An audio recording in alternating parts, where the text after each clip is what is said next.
Thanks for joining us on News 12. I'm Matt Sampson. In our headlines here, we've been following two local stories tied to possible threats of violence in our schools. The first about a high schooler in Yonkers making threats against other students and staff members at his school via the internet. Second story about a 13-year-old buying a knife to bring to school. Also him trying to get a gun so he could reportedly kill 7 fellow students. Now, both these reports come on the heels of the deadly school shooting in Ohio. We're joined now by Dr. Jennifer Powell-Lunder of Four Winds Hospital in Katona. Parents, teachers, students, everybody has to be shaken up by this. So how do we start, doctor, to sort all this out? Well, the first thing is that certainly parents need to be talking with their kids and finding out exactly what they know. And parents need to be calm when they talk about this and really present the facts to their kids, because we don't want our kids to be caught up in rumors. Now, I know that sometimes, and I don't want to attach the word bullying to these recent cases, but that seems to be a word that's thrown out quickly. And I know you just wrote an article on this saying that may be just the wrong direction to look in these kinds of situations. Well, I think what we really need to be focusing on is how do we prevent these incidents as opposed to hindsight about what caused them. And what I mean by that is really focusing on what the signs are.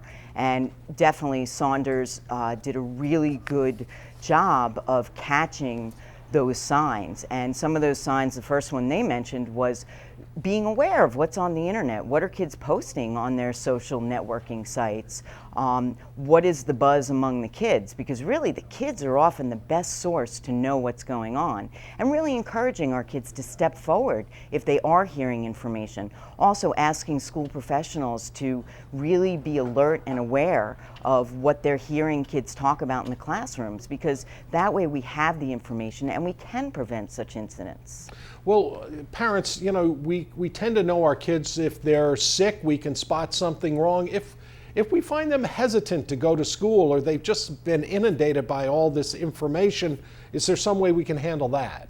Definitely. We want to sit down with our kids and check in and find out how they're doing, because this is really scary. I mean, knowing that your school had such an incident, or even a school near you. And what you can do is just sit down and listen, hear what they have to say, and also find out what they're feeling, because I think sometimes we want to jump and tell them what we think they're hearing. And it's important to really listen and then definitely talk about, you know, what's being done in the school and offer them support and validate their feelings.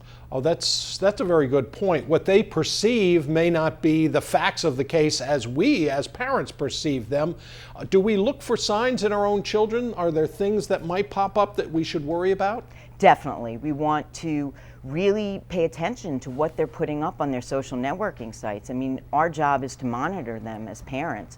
Also, you know, we're looking towards kids who seem more isolative. Certainly we don't want to profile a certain type of kid, but as was pointed out at Saunders, you know, this young man who made these threats had an aggressive history, and that's certainly a marker or a sign. Somebody who has a lot of anger or rage, and this is the only way they feel empowered to fight back. So certainly as parents, we need to be watching our own kids, and we don't want to be in denial about things. That's very important.